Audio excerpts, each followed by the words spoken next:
May statement itong si AFP Chief of Staff, Bronner. Sa tingin ko mukhang malabo ng matuloy yung sinasabi nilang proposal nila na magkaroon ng joint exercises with us. Sa ngayon kasi dapat po talaga ay ihinto nila yung ginagawa nilang coercive and dangerous tactics at yung pag-challenge nila sa atin. Every time we go there to the South China Sea to resupply our islands and our occupied features, no, like the Ayungin Shoal, ay parati nila tayong hinaharang, no? And we believe in the promotion of a rules-based international order. Ang totoo, marami nga ang nagre-react dyan kay Bronner eh. Bakit? Unang-una, bakit mo pa? Hindi na nga dapat pinag-uusapan yan eh. Kasi nung una, ang sabi ni AFP Chief Bronner, pag-aaralan ng Pilipinas kung yung plano na magkaroon ng joint military exercise or joint military drill ang mga armed forces ng Pilipinas at ng China. Pag-aaralan pa daw ng Pilipinas. Nung sinabi yan ni Bronner, maraming nag-react. Sabi, bakit kailangang pag-aralan pa? Outrightly sabihin ng hindi. Dapat ganon. Outrightly sabihin ng hindi. Kapag sinabi mo kasing pag-aaralan pa, pinapalambot mo yung posisyon ng Pilipinas niyan. Kung talagang galit ka sa pinagagawa ng China sa atin, ipakita mo. Ipakita mo sa isip, sa salita, at sa gawa. Diba? Kung talagang galit ka sa China sa ginagawa nito, wala nang nihay-nihoy. Ibig sabihin, hindi na nga dapat pinag-uusapan kung ang Pilipinas ba makikipag-joint military drill o makikipag-joint military exercise sa China. Bakit ka pa makikipag-joint military exercise? Hindi naman kaibigan ng turing ng China sa atin eh. Diba? Kaya dapat hindi na nga, mali yung sinabi noon ni Bronner na pag-iisipan ng Pilipinas, pag-aaralan, yung tungkol sa pagkakaroon ng joint military exercise or joint military drill. Marami nang nag-react noon kay Bronner. Pero ngayon iba na. Ang sabi ni Bronner, malabo na 'yan, wala na 'yan. Bakit? Kasi sa ginagawa ng China, tapos joint military exercise ka, wala na 'yan. Ngayon biglang singit si Roque. Alam niyo kung anong ginawa ni Roque? Sabi ni Roque, bakit nagsasalita ng ganyan si AFP Chief of Staff Bronner? Mali yan! Well, mga partners, medyo nababahala ako sa mga binanggit na salita ni General Browner. No? Kasi ito si General Browner, napakatali kong kaibigan to dahil kami nakasabayan bilang spokes. No? Ako spokes si dating Presidente Duterte, siya naman ay spokes ng Hukbong Sandatahan. Parang nalilito siya na hindi na siya spokesperson ng Hukbong Sandatahan. No? Siya ay Chief of Staff na ng Hukbong Sandatahan. No? At yung mga salitang binanggit niya, ito yung mga salita na dapat banggitin lamang ng Chief Architect of Foreign Policy, ang Presidente, o di naman kaya ng Department of Foreign Affairs. Pagdating naman sa mga kasunduan na ipinasok ng Pilipinas, pagdating sa defense cooperation, sana hinayaan na niya ang magsalita dyan ay ang kalihim ng Department of National Defense. Ang Chief of Staff, ikaw nga ang #1 sa Armed Forces of the Philippines, pero ikaw ay susunod sa chain of command at ang chain of command ay ang Presidente Parang. At kapag ikay nagbitaw ng mga policy statements na ganyan, na hindi mo na itutuloy dahil sa mga pangyayaring nakita natin lately, para bagang inunahan mo na ang desisyon ng ating Presidente. Anong mensahe na pinararating natin kapag tayo hindi magtutuloy ng joint exercises? Ayaw na natin makipag-joint exercise sa China dahil kalaban na natin sila. Yang ganyang posisyon, tanging Presidente lang ang pwede magdeklara kung sino ang kaibigan at kung sino ang kalaban. Hindi po yan para sa Chief of Armed Forces ng Pilipinas. So, hinay-hinay lang, Chief Browner. Alam kong nagkasama tayo na matagal pero hindi na po tayo spokesperson. Pareho. Iba na po mga papel natin. Ako po dito sa larangan ng pribadong sektor. Narito ko bilang isang abogado para ipaalala sa inyo na meron pong limitasyon ang inyong katungkulan bilang Chief ng Armed Forces of the Philippines. Yes, you are at the very high, at the very top of the command, but the Chief of the Armed Forces is still the President. Hayaan niyong Presidente magdeklara kung yan nga ang gusto niyang mangyari. dahil siya po ay halal ng taong bayan at siya maging responsable sa ating taong bayan sa ganyang desisyon. Hindi po ang Chief of Staff ng AFP. Okay, hindi po ako sumasang-ayon, hindi ako disagree.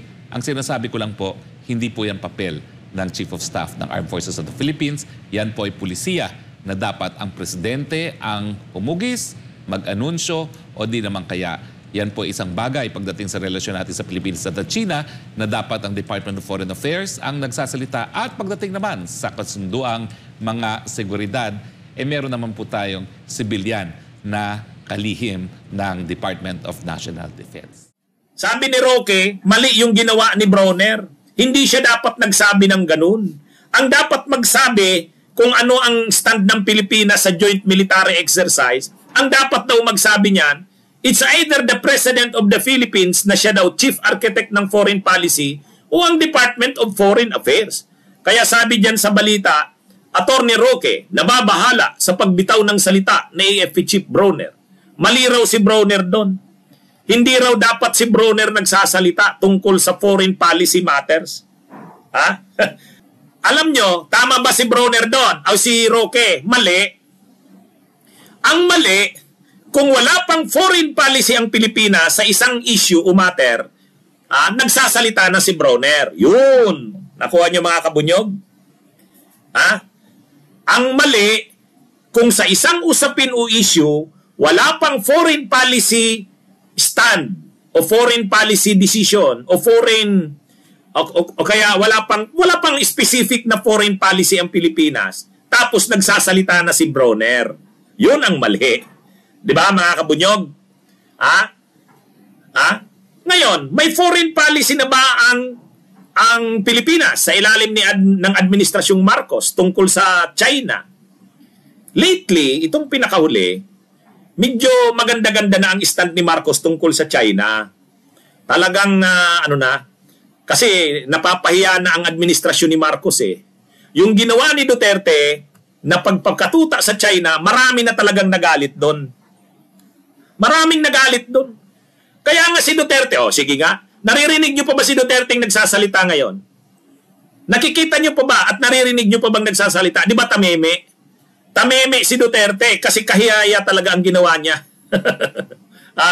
Kahit si Cayetano, di ba? Nung nag-propose si Senadora Risa Hontiveros ng resolution sa Senado, ang proposal ni Senadora Risa Hontiveros, dalhin na sa United Nations General Assembly ang issue ng China. Ngayon, ang ingay ni Cayetano, si Cayetano Caldero. Ang ingay, sabi niya, hindi, mali yung resolution na yan ni Hontiveros. O ngayon, biglang inabuso tayo lalo ng China. Grabe ang ginawa ng China sa atin. O nasaan na ngayon si Cayetano Caldero? Nasaan na si Duterte? Wala na. Hindi mo na marinig. Bakit? Kasi nakakahiya yung kanilang ginawa. Ayaw na nila, hindi nila maharap ang mamamayang Pilipino sa kanilang katrayduran. Di ba? Ngayon, ang nagsasalita na lang itong si Roque. Kasi itong si Roque talagang napakakapal ng mukha nito. Sobra ka-oportunista ito. Kung si Duterte at si Cayetano, medyo nahihiyang humarap. Si Bongo naman, si Bato at saka si Tolentino, hindi mahihirang humarap yon kasi kakandidato sila sa 2025. Siyempre, ang mga dialogue ni Cayetano ay ni Tolentino, ni Bongo at Bato, sasabihin nila, mali ang ginawa ng China. Dapat kundinahin natin ang China. Bakit ganun yung ginagawa nila Bato, Bongo at Tolentino? Kasi magre-re-election sila.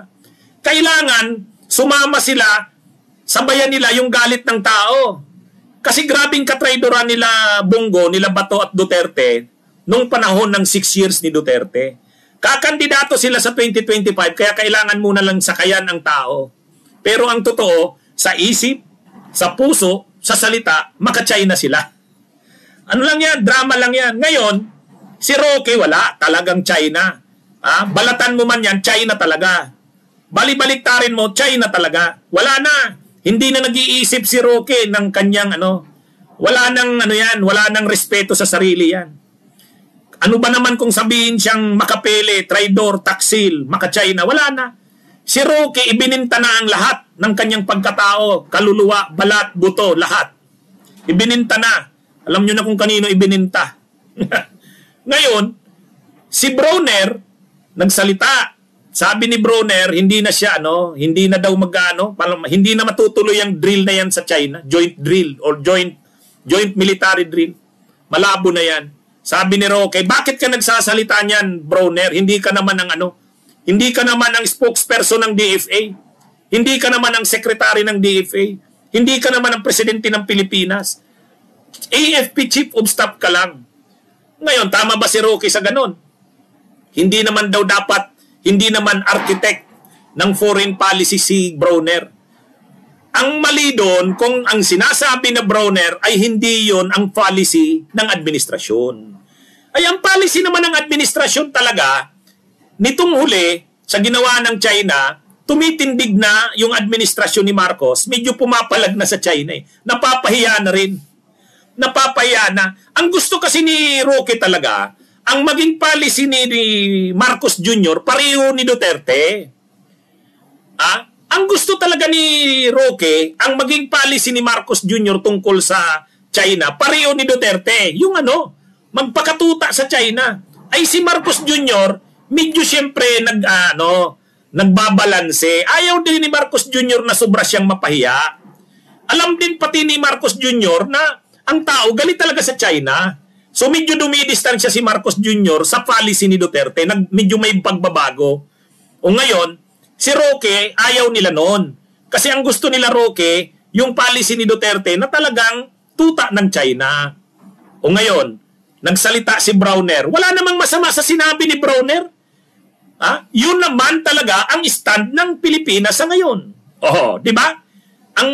Tapos sasabihin ni Duterte, ni Roque, nakakabahala yan. Hindi dapat nagsasalita ng ganyan si Bronner. Mabuti nga at tama nga na magsalita si Bronner. Sa maraming pangyayari ngayon sa China, dapat marami ang magsalita kontra sa China. Si Commodore J. Tariela, ang spokesperson ng PCG, nagsasalita, matapang. Okay yun. Yung spokesperson ng AFP, nagsasalita kontra sa China, tama yun. Yung AFP Chief of Staff, nagsasalita kontra sa China, tama rin yun. Yung DFA, nagsasalita kontra sa China, tama yun. At ang presidente ng Pilipinas, dapat din magsalita kontra sa China. At tayong mamamayan, dapat suportahan natin at magsalita rin tayo kontra sa China. Ito kasing sila Roque, gusto nila, sila lang yung magsalita pabor sa China. Sila ni Panelo, ni Eric Celes, ni Lorraine Badoy, ni Kibuloy, si Duterte. Gusto nila, sila lang yung magsalita pabor sa China. Kasama si Herman Chu Laurel, si Rigoberto Tiglao. Ang gusto ni Roque, sila lang yung magsalita. Ayaw niya na magsalita ang AFP, ang Philippine Navy, ang Philippine Coast Guard. Ayaw niya. Mali. Dapat nga malaman ng China na ang mamamayang Pilipino ay nagkakaisa kontra sa kanila. 'Di ba? Ang ating Coast Guard, ang ating Navy, ang ating AFP, ang ating DFA, ang buong mamamayang Pilipino ay kontra sa China. Mas mahalaga, mas maganda, lahat magsalita. Ang gusto kasi ni Roque, sila lang magsalita pabor sa China. Mali yun. Ay, matindi itong si Roque. Ano daw ba ang posisyon ni Roque ngayon? Wala. Spokesperson siya ng China. Yan. Alam niyo, maganda nga itong nagsalita na si Bronner eh. Kasi makakarating sa China na ang ating armed forces ay kontra sa kanila. Bunyog, bunyog, halikan na kasama ka. Bunyog, kapag buklod ay may pag-asa. Luzon, Visayas, Mindanao, isa ang pananaw. Sa bagong Pilipinas ang bunyog isisigaw. Bunyog.